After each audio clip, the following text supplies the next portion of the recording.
Saya harus konfirmasi mengenai semua hal yang kemudian berseliweran di media sosial yang kemudian kuat sekali dan disampaikan oleh orang-orang yang mungkin juga paham akan konflik ini. Tapi saya ingin konfirmasi bahwa benarkah konflik Palestina dan Israel saat ini diawali dengan putusan pengadilan yang memerintahkan untuk mengambil beberapa bangunan yang dikatakan sebagai milik warga Israel yang sebelumnya diklaim oleh warga Palestina. Dan ini sudah diputuskan oleh pengadilan Israel. Benarkah itu Pak Dirjen? Saya akan menjawab dengan clear cut. Tidak benar. Tidak benar? Tidak benar. Karena keputusan pengadilan di Sheikh Jarrah itu hanya sebuah trigger dari sebuah persoalan yang sangat besar. Saya sangat tertarik apa yang dikatakan oleh Pak Kun sebelumnya, yaitu mengenai self-defense. Saya mendengar banyak narasi mengatakan apa yang dilakukan oleh Israel sekarang adalah self-defense. Menurut saya terlampau sulit buat kita untuk mengatakan apa yang dilakukan oleh Israel saat ini adalah semata-mata untuk membela diri. Kenapa? Saya sepakat bahwa untuk memahami persoalan ini, kita harus mampu melihat akar persoalannya. Tanpa kita melihat akar persoalannya, kita akan gagal memahaminya. Akar persoalan dalam masalah ini adalah penjajahan dan kolonialisme atas tanah Palestina dan pengingkaran hak-hak Palestina. Dan kemudian yang kedua, diterapkannya politik apartheid secara sistematis. Dan ketiga, dilakukannya pembangunan pemukiman Yahudi secara masif. Ini yang menjadi persoalan besar dan masih banyak persoalan lain yang lain. Peristiwa seperti ini akan terjadi terus-menerus sampai akar persoalan dapat diselesaikan. Oleh karenanya, Indonesia melihat upaya perdamaian perlu segera diwujudkan. Oke, sebelum ke upaya perdamaian, saya ingin masuk soal tadi. Persoalan pemukiman Yahudi yang kemudian dibangun, yang diputuskan oleh pengadilan Israel untuk bisa diambil alih kembali. Oke, kalau kita berbicara tentang mengenai Sheikh Jarrah, Pak Aiman ya. Memang yang sekarang kalau baca dari berbagai sumber dikatakan bahwa menurut peraturan perundangan Israel bahwa orang-orang Yahudi yang pernah tinggal di sana dapat mengklaim tanahnya kembali, dan kemudian malangnya undang-undang tersebut tidak memberi hak kepada orang Palestina. Jadi at the first place undang-undang itu bersifat diskriminatif. Dan kemudian kedua, setelah dilakukan dan kasus ini sudah berlangsung semenjak tahun 72 dan berkepanjangan. Dan sampai saat ini kasus yang sama? Kasus yang sama, kasus di Sheikh Jarrah. Sheikh Jarrah itu dahulu itu pada awalnya adalah wilayah elit yang dimiliki oleh kalangan elit dari Palestina pada tahun sebelum tahun 48. Kemudian setelah tahun 48 atau setelah ada peristiwa Nakba atau peristiwa kemerdekaan Israel, saat itu banyak orang Palestina yang mengungsi ke wilayah West Bank. Dan pada tahun 56, pemerintah Yordania yang saat itu menguasai daerah Sheikh Jarrah menempatkan para pengungsi itu di tempat-tempat lahan atau rumah kosong di Sheikh Jarrah yang dahulu dimiliki orang Palestina.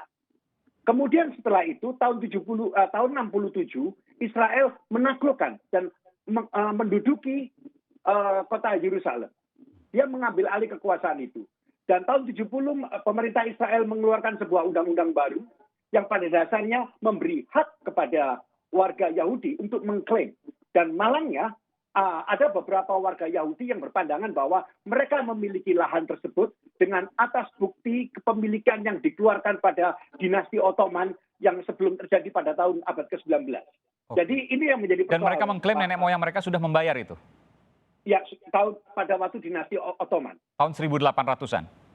Dan satu hal yang ingin perlu saya garis bawahi di sini Pak Iman, bahwa yang menjadi persoalan pokok di sini adalah secara legal adalah sejauh mana Israel dapat menerapkan hukumnya. Kita ketahui bahwa Israel di Palestina statusnya adalah sebagai occupying power. Dan kita tidak melihat bahwa Israel memiliki kewenangan untuk menerapkan hukumnya, apalagi untuk melakukan penyitaan terhadap properti pribadi. Ini saya garis bawahi. Jadi pengadilan Israel tidak berwenang untuk kemudian melakukan eksekusinya terhadap kependudukan Palestina. Untuk menerapkan masalah undang-undangnya yang terkait dengan masalah kepemilikan pribadi yang seperti menjadi pokok sengketa saat ini. Baik, saya ke Bung Trias. Ini menarik. Jadi klaim antara pengadilan yang kemudian dilakukan di Israel dan dianggap itu adalah hal yang eh, terbaik, objektif, tapi kemudian tidak bisa diterapkan karena tanahnya bukan milik Israel. Ini dua konflik yang tidak mungkin akan pernah bertemu. Betulkah itu, Bung Trias? Ya, saya sepakat. Seperti yang tadi saya sampaikan, bahwa konflik ini akarnya bukan karena pengusiran itu tadi saya sampaikan.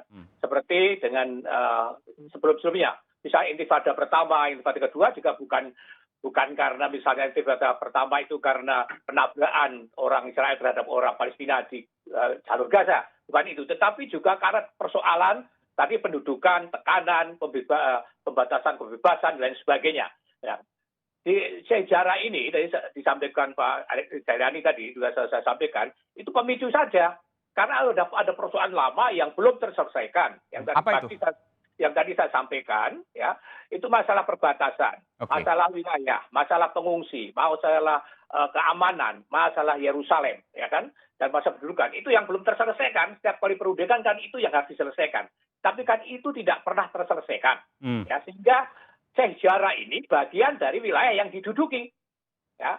Jadi orang yang diduduki oleh kekuatan pendudukan kan dalam kondisi yang sangat tertekan. Tadi disinggung oleh Pak Jailani, secara hukum, ya, memang ada kebijakan yang apartheid. Bagi orang-orang Yahudi yang lahir di wilayah tepi barat, ada di wilayah pendudukan itu diakui sebagai kewarganegaraan, sebagai warga negara Israel dari Yahudi. Ya. Tetapi orang Palestina yang lahir di tempat yang sama, tidak secara langsung itu diakui kewarganegaranya sebagai warga negara Israel. Mereka hanya dianggap sebagai permanent resident. Kalau mereka mau menjadi warga negara harus lewat proses yang panjang dan itu menghabiskan waktu dan belum tentu selesai.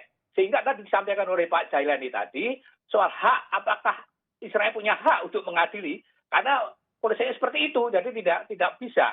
Apalagi tadi dikatakan tanah adalah tanah pendudukan.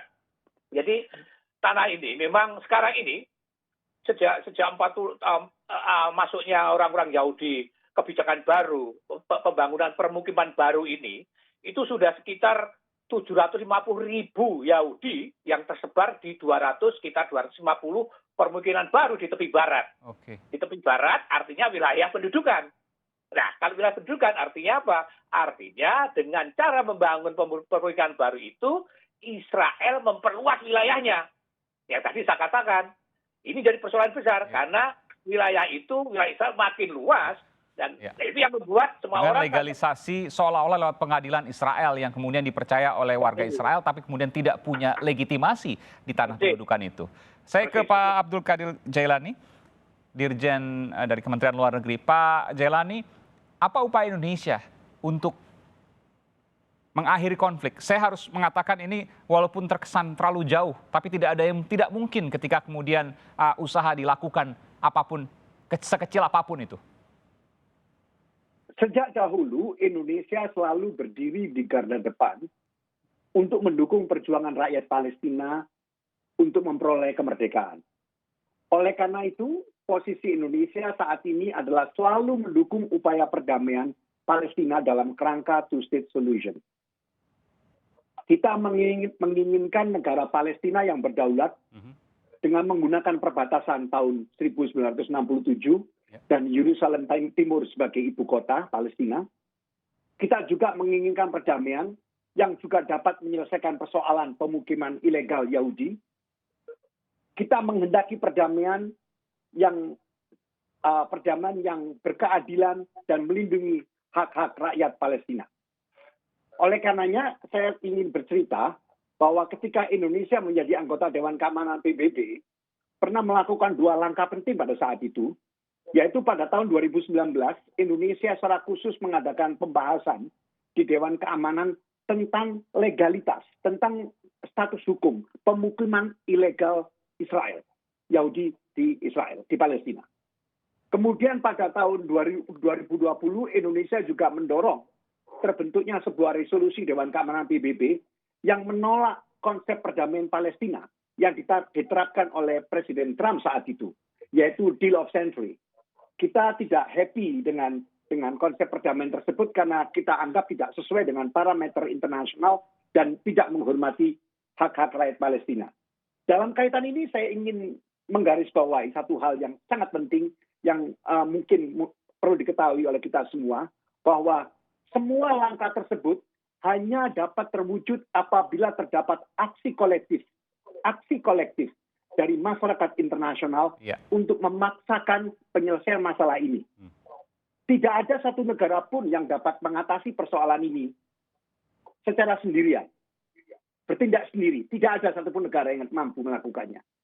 Menyelesaikan persoalan Palestina bukan hanya tanggung jawab satu negara tertentu, melainkan merupakan kewajiban bersama masyarakat internasional, yaitu menghapuskan penjajahan adalah kewajiban masyarakat internasional. Menghapuskan penjajahan di atas muka bumi itu yang kemudian diperjuangkan oleh Indonesia, bekerja sama juga dengan negara-negara lain. Tadi Pak Bu Menlu menyebutkan misalnya adalah OKI, Organisasi Konferensi Islam, yang kemudian diharapkan bersama-sama bisa ikut dalam ambil peran perdamaian ini. Berdasarkan peta yang diputuskan pada kesepakatan tahun 1967. Terima kasih Pak Dirjen Asia dan juga Afrika Abdul Qadir Jailani dari Kemenlu, kemudian juga Bung Trias Kuncahyono, wartawan senior harian Kompas yang juga penulis buku Yerusalem. Terima kasih Bapak-Bapak, salam sehat selalu. Terima kasih banyak. Assalamualaikum. Waalaikumsalam warahmatullahi wabarakatuh.